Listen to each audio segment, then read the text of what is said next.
Olá, meus queridos, tudo bem com vocês? Muito feliz de mais um dia estar aqui pregando a palavra de Cristo. E esses dias eu ficado muito emocionado porque para mim estudar e pregar a palavra é muito importante e sinto que é um chamado do Senhor para a minha vida. Hoje vamos a conversar sobre um tema muito importante. Hoje vamos a falar de um pecado em específico que o Senhor Jesus classificou como imperdoável. Então, antes de começar, para aqueles que não me conhecem, meu nome é Joan, sou formado em Teologia pelo Instituto Mundo Bíblico e eu peço a vocês, por favor, deem like no vídeo, compartilhem em todas as redes sociais e inscrevam-se no canal para que o canal cresça, para que chegue a mais pessoas, tá bom, meus amores? E assim vocês se convertem em um canal de bênção do Senhor, já que estão transmitindo a verdade, que é a palavra de Deus. Então, vamos começar? Vamos abrir as Bíblias no Evangelho de Mateus, capítulo 12, a partir do versículo 22 até o versículo 32. Então levaram-lhe a Jesus um endemoniado que era cego e mudo, e Jesus o curou, de modo que ele pôde falar e ver. Todo o povo ficou atônito e disse: não será este o filho de Davi? Até aqui foi levado ao Senhor Jesus um rapaz que estava endemoniado. Ele era cego e era mudo, porque o demônio o tinha aprisionado dessa forma. Após o Senhor Jesus fazer o milagre de expulsar esse ente maligno, ele começou a ver e a falar. E o povo que estava assistindo a cena, assistindo o milagre, eram privilegiados por estar no mesmo lugar que o Senhor, assistindo o milagre. Começaram a perguntar: não será esse o filho de Davi? Por que eles perguntavam isso? Nas Escrituras estava escrito que o Messias prometido, ele viria da linhagem de Davi, do rei Davi. Certamente, Jesus, ele nasceu, os pais deles formavam parte da genealogia de Davi. Mas, como todos sabemos, Jesus é Deus e ele, além de ser o filho de Davi, ele é a raiz de Davi, porque ele foi o criador de Davi, claro. Então, na Bíblia podemos encontrar, principalmente nos Evangelhos, a expressão filho de Davi, atribuindo a Jesus, e no Antigo Testamento, além de nas cartas das epístolas, podemos encontrar a expressão raiz de Davi também. É para que vocês vão entendendo, tá bom? Bom, mas quando os fariseus ouviram isso, disseram: é somente por Beelzebub, o príncipe dos demônios, que ele expulsa demônios. Olhem isso, meus queridos. Os fariseus, supostamente, as pessoas mais inteligentes aí da época do povo judeu, porque eles se dedicavam a estudar, eram pessoas que bem parecidas, se dedicavam ao estudo da palavra, eram inteligentes. Olha como agiram de um jeito tão perverso, tão macabro, conhecendo e assistindo os milagres do Senhor, tendo as provas físicas de que o Senhor Jesus fazia era com o poder divino, com o poder de Deus. Eles catalogaram o milagre de Jesus ao demônio, que Jesus fazia isso pelo poder de Satanás. E Beelzebub, que colocam o nome como príncipe dos demônios.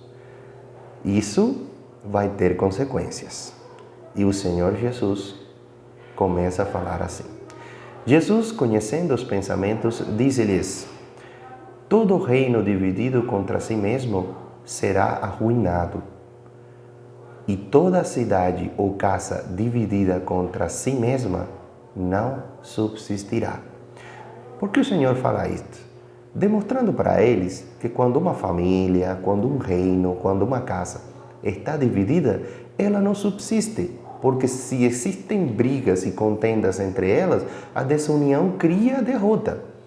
Então, ele queria demonstrar como ele podia estar expulsando demônios pelo poder de Satanás, se Satanás era o rei dos demônios.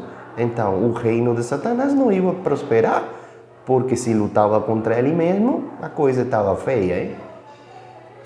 Se Satanás expulsa Satanás, está dividido contra si mesmo.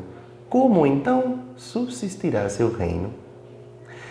E se eu expulso demônios por Beelzebul, falando Jesus, por quem os expulsam os filhos de vocês? Por isso, eles mesmos serão juízes sobre vocês.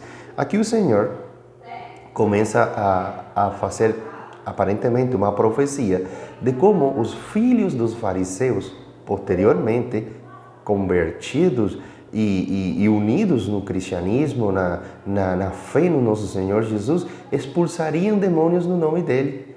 Entendeu? Então, eles posteriormente expulsariam demônios e condenariam o que? Expulsariam ao nome do Espírito, em nome do Espírito Santo, e isso condenaria os comentários maldosos dos pais, no caso, os fariseus e escribas da época. Mas, se é pelo Espírito de Deus que eu expulso demônios, então chegou a vocês o reino de Deus. Ou como alguém pode entrar na casa do homem forte e levar dali seus bens, sem antes amarrá-lo? Só então poderá roubar a casa dele. Então, aqui o Senhor Jesus fala que quis dizer que ele tinha poder sobre Satanás. Ele tinha poder de segurar a Satanás para poder limpar a casa, para poder limpar essa casa. Porque se ele não tivesse o poder sobre o demônio, ele não conseguiria fazer os milagres. Aquele que não está comigo, falando o Senhor Jesus, está contra mim. E aquele que comigo não ajunta, espalha. Uma frase para estudar nos dias de hoje, meus queridos. Tem muita gente por aí que fala: eu acredito em tudo, eu não mexo muito com os crentes, mas também eu não cultuo a Satanás, eu não faço nada que agrade o demônio. E aqui o Senhor deixa bem claro que quem não está com Cristo, automaticamente está servindo ao diabo, meus queridos. Então, não existe meio termo, não existe essa metade, eu aceito qualquer coisa, um pouquinho de aqui, um pouquinho de lá, não. É o Cristo ou o diabo. Por esse motivo, eu lhes digo, todo pecado e blasfêmia serão perdoados aos homens, mas a blasfêmia contra o Espírito não será perdoada. Pecado que não tem perdão, a blasfêmia contra o Espírito Santo. O Senhor falou, todo pecado e blasfêmia, qualquer, será perdoado, mas a blasfêmia contra o Espírito não será perdoada. Todo aquele que disser uma palavra contra o Filho do Homem, no caso ele, Jesus, que era também chamado Filho do Homem, ele se chamava para as multidões Filho do Homem. Todo aquele que disser uma palavra contra o Filho do Homem será perdoado, mas quem falar contra o Espírito Santo não será perdoado, nem nesta era, nem na era que há de vir. Então, meus queridos, o Senhor Jesus deixou bem claro que todo pecado seria perdoado, toda blasfêmia seria perdoada, até toda palavra contra ele seria perdoada, mas a blasfêmia contra o Espírito Santo, essa não teria perdão. Fazendo uma pesquisa, vamos a definir a palavra blasfêmia. Blasfêmia é uma palavra, expressão ou afirmação que insulta ou ofende o que é considerado digno de respeito ou reverência. Conceito de blasfêmia. Tudo o que Jesus realizava era pelo poder do Espírito Santo. Mas quando os escribas e fariseus disseram que Jesus estava possuído e por isto realizava tais obras, eles estavam atribuindo a Satanás, como bem explicamos, o que o Espírito Santo, por meio de Jesus, estava operando. Blasfemar contra o Espírito Santo, meus queridos, é negar e rejeitar deliberadamente o poder do Espírito e as obras operadas por ele. Agora eu faço uma pergunta. Por que a blasfêmia contra o Espírito Santo não tem perdão? Lembrando que na Bíblia existem várias descrições de pecados muito grandes e deixaram, assim, quando a gente lê, são pecados horríveis, que cometeram alguns homens que foram perdoados e até restaurados pelo Senhor. Por exemplo, o rei Davi, que era o homem segundo o coração de Deus, ele adulterou com uma mulher que era casada e, além disso, mandou o marido dela a lutar em uma batalha para morrer, colocou ele na linha de frente. Aí ele cometeu o pecado de homicídio, pecado de adultério, mesmo assim ele se arrependeu amargamente. Pode ver nos Salmos as palavras de Davi, e o Senhor perdoou o seu pecado e restaurou a vida de Davi, que teve consequências esse pecado? Teve, mas o Davi foi perdoado e ganhou a honra na sua linhagem vir o Salvador ao mundo. Lembrando do pecado de Pedro, Pedro negou 3 vezes a Jesus. Ele negou a Jesus e mesmo assim ele foi perdoado porque se arrependeu e foi a pedra, o início da igreja primitiva, foi Pedro quem iniciou como líder dos apóstolos. Lembrando o pecado do apóstolo Paulo, que na época se chamava Saulo, ele era um fariseu, ele era perseguidor de cristãos, encarcelou, matou a muitos cristãos da igreja primitiva, mas ele teve um encontro face a face com o Senhor e arrependido verdadeiramente, ganhou salvação e foi a que levou nas suas viagens missionárias o evangelho a todos os gentios da época. Então, vemos que eles cometeram pecados terríveis e foram perdoados. Agora, a gravidade da blasfêmia contra o Espírito Santo está no fato de que a pessoa que a comete é culpada de pecado eterno. É um pecado que nunca será pagado nem perdoado. Agora, quando os escribas blasfemaram contra o Espírito Santo, eles afrontaram o próprio Espírito de Deus de forma maldosa, perversa, consciente e intencional, mesmo presenciando todas as evidências de que Jesus era o Messias prometido, insistiram em afirmar que a origem das obras que Jesus realizava não eram divinas. Agora, todo pecado, para que haja perdão, é necessário também haja arrependimento. A blasfêmia contra o Espírito Santo não poderá ser perdoada, porque a pessoa que a comete nunca irá se arrepender. Agora me pergunto, irmão, por que eles nunca irão se arrepender? porque dentro de si, tal pessoa não tem do que se arrepender. Essa pessoa não crê justamente naquele que convence o mundo do pecado, que é o Espírito Santo, da justiça e do juízo. Isso está em João, capítulo 16, versículos 7 até 11. Essa pessoa fala mal daquele que foi enviado pelo Pai e pelo Filho para aplicar a obra da redenção, que é o Espírito Santo.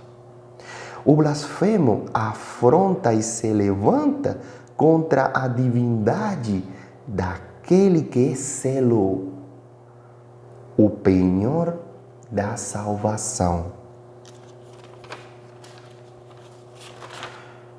Quem age assim rejeita aquele que ensina, ilumina, esclarece, santifica e produz no homem o fruto do Espírito, que faz com que ele tenha uma vida de acordo com a palavra de Deus. A pessoa que é exposta, essa pessoa é exposta a provas incontestáveis acerca da verdade de Deus. Ela se torna ciente da mensagem do Evangelho. Contudo, ainda assim, ela se levanta em um estado deliberado de rebelião contra o Senhor.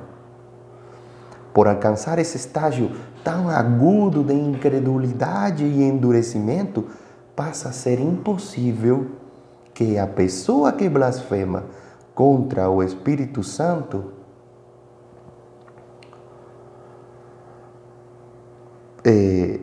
por alcançar esse estágio tão agudo de incredulidade e endurecimento, passa a ser impossível que a pessoa que blasfema contra o Espírito Santo se arrependa de seu pecado e encontre conforto em Cristo. Em Hebreus capítulo 6, versículos 4 até 8, se fala desse tipo de pessoas. Fala que são pessoas que deliberadamente rejeitam a graça de Deus. Compara essas pessoas com uma terra que, recebendo a chuva, só produz espinho e ervas daninhas. Eles recebendo a graça, recebendo a verdade, não, essa palavra não floresce, essa palavra não dá frutos, essa palavra não dá flores, essa palavra só dá ervas e espinhos daninhos. Essa pessoa não acredita, em uma total incredulidade. E essa terra, julgada pela própria palavra, essa terra será amaldiçoada e queimada. Resumindo, meus queridos, a blasfêmia contra o Espírito Santo é o pecado da apostasia. A pessoa, após ter recebido o pleno conhecimento da verdade, continua vivendo de forma deliberada no pecado, num estado consciente de rebelião contra o Espírito Santo, a ponto de até mesmo atribuir suas obras ao diabo. Olha isso, meus queridos. Parece inacreditável que existam pessoas que façam isso, mas infelizmente existem. Infelizmente existem, e que Deus tenha misericórdia da vida deles. Agora, como saber se blasfemei alguma vez contra o Espírito Santo? Às vezes essa dúvida surge em seu coração. Será que eu, às vezes quando não era crente, quando não acreditava na palavra, eu blasfemei contra o Espírito Santo? Será que eu fiz isso mesmo crente? Tem pessoas que vivem angustiadas, certamente por isso, com medo de terem blasfemado contra o Espírito, seja por pensamentos, palavras ou atitudes. Mas, quando esse pecado realmente é cometido, tal pessoa nem mesmo sente esse pesar. Grave, hein, meus queridos? Esse pecado não é cometido por ignorância ou descuido. É algo consciente, deliberado e perverso. Se você se preocupa se algum dia ter blasfemado contra o Espírito Santo, saiba que essa atitude é um grande sinal de que você não cometeu tal pecado imperdoável. Por mais grave que seja o seu pecado, meus amores, se ouvirdes a voz do Espírito Santo através da mensagem do Evangelho e com sincero arrependimento, clamar pela misericórdia do Senhor, certamente você encontrará perdão. Vamos orar? Senhor, meu Deus, meu Pai, estamos aqui na Tua presença, Pai, para Te agradecer por todas as bênçãos e livramentos que já o Senhor deu para nós e para aquele irmão ou irmã que nos está assistindo. Pai, perdoa todos os nossos pecados, murmurações. Estamos totalmente arrependidos por isso. Somos carne, somos podridão, pensamos em fazer o que não devemos fazer. Mas o sangue do Cordeiro, o sangue do Senhor Jesus, derramado na cruz, nos liberta de tudo, porque assim nós aceitá-lo como nosso Senhor e Salvador, já temos o nosso nome escrito no livro da vida e entramos em santidade para nos fortificar na fé e nos reforçar em toda a obra do Senhor. Em nome do Senhor Jesus, eu oro e já te agradeço, Pai. Amém. Glória a Deus. Meus queridos, estou muito feliz por esses dias, por esses vídeos. Esse canal está crescendo, está alcançando vidas, graças a vocês, porque vocês compartilham a palavra, porque vocês curtem, porque vocês se inscrevem no canal e fazem com que ele vá crescendo e vá alcançando aqueles corações que estão prontos para receber a semente da verdade. A paz do Senhor Jesus para todos vocês e até um próximo vídeo. Um abraço, tamo junto, meus amores.